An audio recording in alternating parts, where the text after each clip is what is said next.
Hey loves, thanks so much for tuning in. Today I wanted to sit down with you all, do a little bit more of a chill, let's talk video and discuss my car accident. I know that I touched on it briefly before in some of my other let's talk videos, but I wanted to get more in detail with it, mostly because I want to give somebody some motivation and some inspiration if you have been in a near-death situation yourself.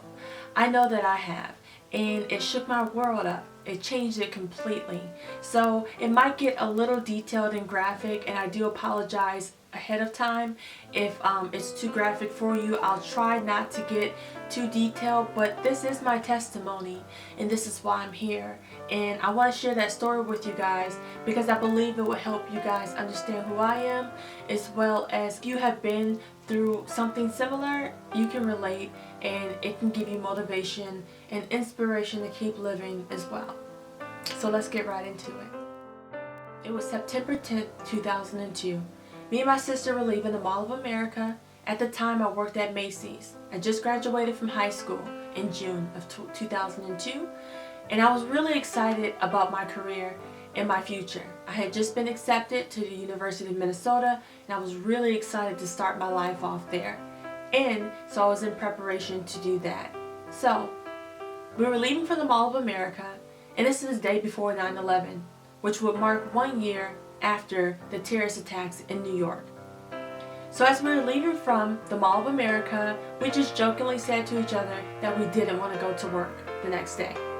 Now this is because the Mall of America was on the terrorist list to be hit after 9/11. There was a whole list of places that the terrorists wanted to hit after they had hit the Twin Towers in New York, and the Mall of America was on that list. So that's where that fear and paranoia had came from. Okay?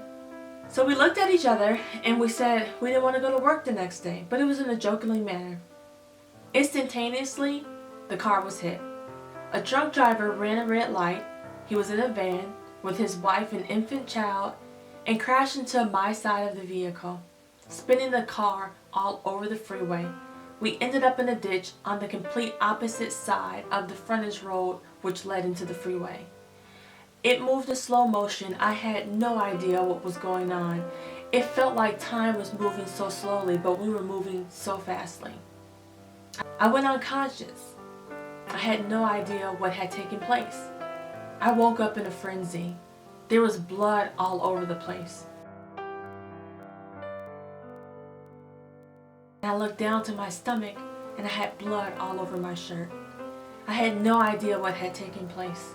I didn't know if I was dying. I didn't know if it was me bleeding or my sister, but I freaked out. Someone pulled over next to us to assist us. It was a man, and I thank God for him saving my life. If I knew his name, I would shout him out, but I just want to say thank you if you are out there somehow and this video gets to you. Thank you. With the help of God, you helped save my life. I wouldn't be here if it wasn't for you. This young man came over to my side of the seat, and when I woke up in such a frenzy, I had blood everywhere. The seat belt had snapped me into the seat and made me have internal bleeding. Something was ruptured in my body and was causing me to bleed. I asked the guy, please, please, please cut my seatbelt. I can't breathe, I can't breathe. But as I'm talking, there's a gurgling sound coming from my voice and I freaked out. I didn't know what was going on. I later on found out that my lung had collapsed and there was nothing but blood in my lungs. So he cut the seatbelt. Instantly, I felt a sigh of relief and I felt like I could breathe again. All I remember is I woke up and I saw my mother. She was one of the first people that I saw, and I felt my stomach and I was like, why does my stomach feel like a pillow? What's wrong with me? And my mom walked over to me and she was like, Chanelle, you had surgery, you had a car accident, baby. They had to cut your stomach open, and I was faced with the decision of telling them to go ahead and do what they had to do in order to save your life. So I had an exploratory on my stomach and they were able to stop the bleeding. I just want to say thank you to all the doctors at Hennepin County Medical Center that helped me in so many ways be alive by the grace of God. I thank you so much for helping me to be here in this world and not leave before my time. Thank you so much. I remember people coming in and out of the room. It's kind of vague. I was under sedation and, you know, so much was going on. So I just remember bits and pieces of who was there. Family, friends, and some of my co-workers came and visited me, and it meant the world to me. So I'm forever thankful for everyone who came out to come and check up on me when I was in the hospital. Thank you again to all of you, and also thank you to the people who helped save my life at Hennepin County Medical Center in Minneapolis, Minnesota. I don't remember exactly if it was the doctors or my mother, but it had been explained to me that I was in a car accident and that I had broken bones. And I'm not gonna cry, but I had 4 broken bones and a broken tailbone and a collapsed lung. So I'm truly a walking miracle. I just thank God for my life, because had I died that day, my soul probably would have went to hell. I was not saved. I was not walking with Christ. I was, oh my God, I was living a really crazy life. I was being so rebellious and just doing all types of things that I had no business doing. I was not living right at all. That's why I'm so passionate. That's why I'm so sensitive. But I love my sensitivity. I love who I am. I own every single aspect of me, flaws and all. I'm not perfect. But I'm so thankful for life. And I think that that's why I am so passionate. I was given a second chance at this. Most people cannot sit right in front of a camera and tell people all around the world that they dodged death. It is truly by the grace of God that I sit here right now. I'm so thankful. I'm going to try and keep it together and not get too emotional. But I'm truly blessed, and I have had to deal with some complications from having this car accident. I had to learn how to walk all over again. I was in physical therapy for years, and learning how to walk all over again in your 20s or when you're an adult, I think it does something to you, because it's like, I used to take that for granted. We take walking for granted like every day, right? Like, you have these limbs, but you don't understand how blessed you are. Just to be able to speak and talk to people and use my hands and my limbs and my body and to be alive is such a blessing. I'm going to try and keep it together. So, my physical therapy lasted months. Still to this day, I have problems with my hips. I can't walk for a really long time. I don't let that stop me though. I still hike, climb mountains, exercise, do whatever I need to do. It's one of the reasons why I did move to Georgia, because Minnesota's so cold and I was having to get cortisone shots in my hip all the time. My physical therapy lasted months and months and months, okay? And it was hard to learn how to walk all over again. It's like being a child all over again. And I was hard-headed. Sometimes I didn't use my walker, but still to this day I suffer the repercussions of having broken bones and a broken tailbone. So when my bones reshaped, I used to lean to the right side a lot, because I used to hide the fact that I couldn't walk, because it felt like a disability. And so I used to hide it by leaning on things a lot. And so when my bones grew back, they grew back like this kind of. So this hip is like kind of straight and this one curves in. So what I started noticing, that when I would buy pants, my jeans would shift over because one of my hips poked out more than the other one. So like I said, I had 4 fractured, I should say, bones in my pelvis.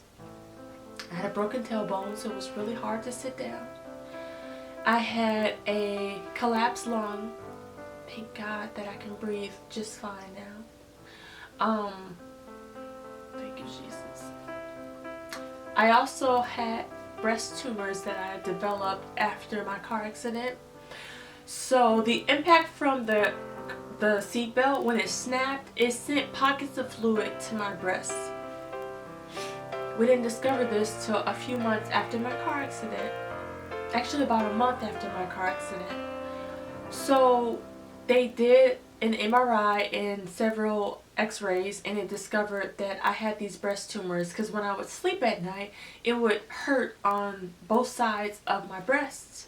And so, thank God, it was non-cancerous, but it was causing me discomfort.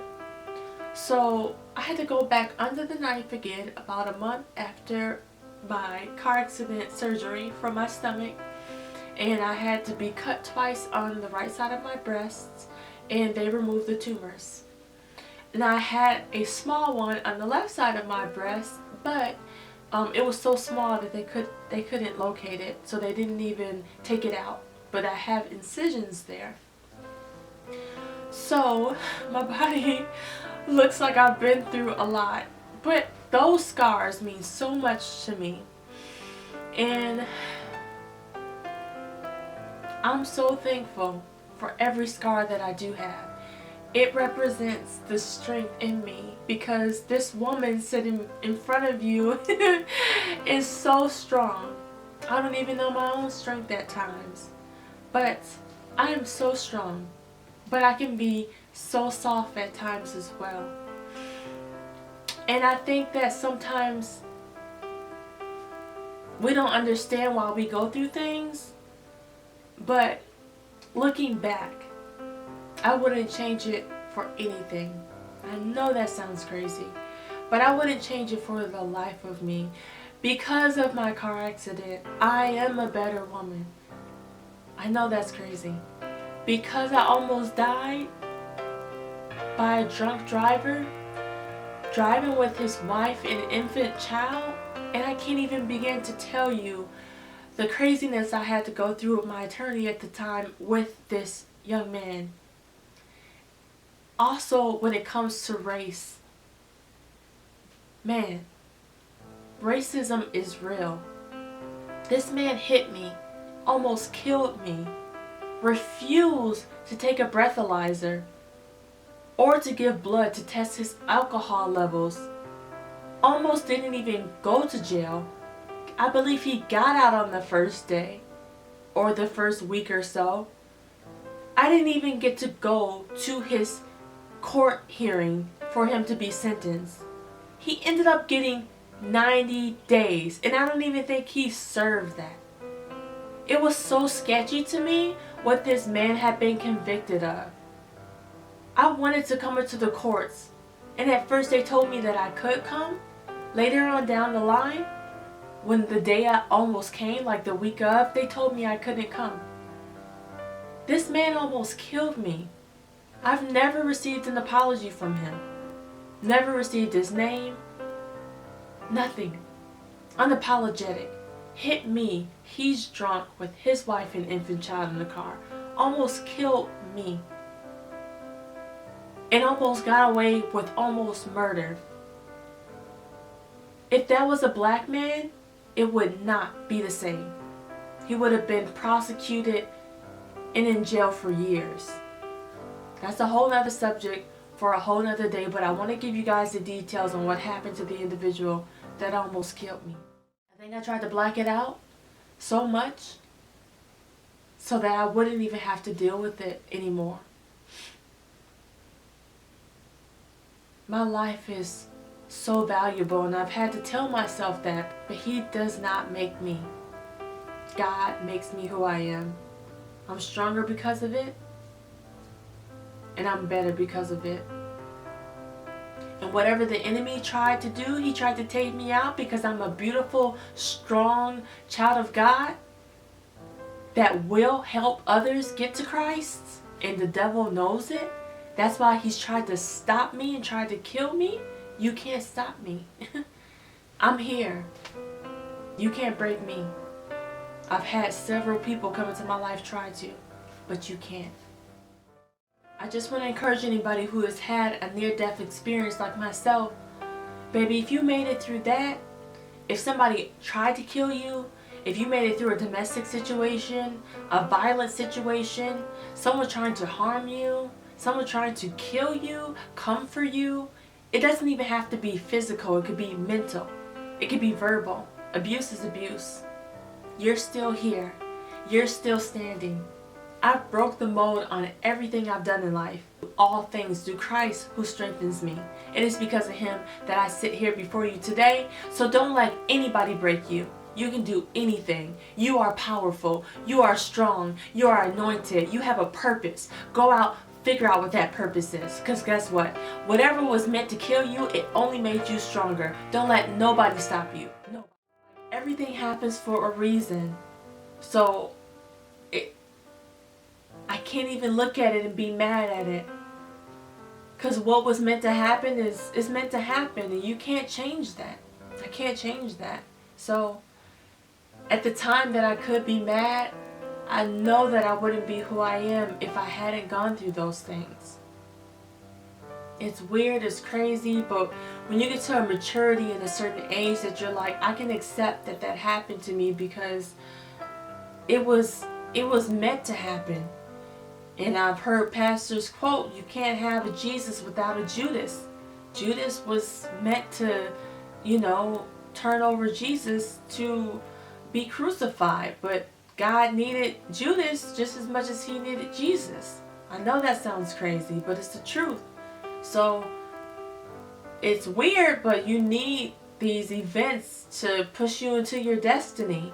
That's just how the world works. It's the truth. So, as mad as I could be, I'm thankful. I appreciate life so much more now than I ever have. And it's made me a better person. It's made me a better person. I'm so different than what I used to be. That has a lot to do with it. My maturity as a 33-year-old woman, I've heard so many times that I have the maturity of like an older woman. It's because of the things that I've been through. I don't think it's a bad thing. Wisdom is a beautiful thing. I definitely take heed to it, and I definitely love having wisdom. Of course, we all have areas that we need to improve in, but I'm thankful that I went through everything that I've been through, that it got me to the place that I'm at right now. And I hope you guys can say the same too about the things that you have been through. So thank you guys so much for listening to my story. I'm sorry I got a little emotional, and I hope that you can relate. And if you can't, I hope that you're just open to like what other people deal with. And I definitely want to hear your stories down in the comment section if you have been through anything that is trying to almost steal your life. But mostly, I just want to encourage you guys that you can do all things through Christ who strengthens you. I just pray that he helps you and that he will be with you through every single rip of your life, every single thing, whether it be something tremendously bad going on in your life or something really, really good. Don't give up. Have faith. Pray to God. He is there for you. He is with you every single day with you. No matter how you feel like he is not with you, God is with you. Jesus is with you. His spirit dwells next to you. You are his creation. He made you in his image. God loves you so much. I love you guys so much. Thank you for rocking with me. Please subscribe, you guys, if you haven't already done so. Make sure that you click this link wherever it is and subscribe to my channel. If you'd like to see more Let's Talks, let me know. Give this video a thumbs up. Thank you guys again for being awesome. You guys are the best. Encourage each other down in the comment section as well. If somebody else is going through something, give them some encouragement. This is a beautiful community. I thank you guys for over 37,000 subscribers. How awesome is that, you guys? I'm almost reaching 1 year on YouTube, and I'm planning on doing some really awesome DIYs, YouTube videos on Let's Talks, and also I want to redo some things. So stay tuned for all of that. Make sure that you are subscribed. Thanks for watching. Have a wonderful and blessed day. You guys are the best. My heart goes out to everyone who has been through something like this or something that has tried to kill them.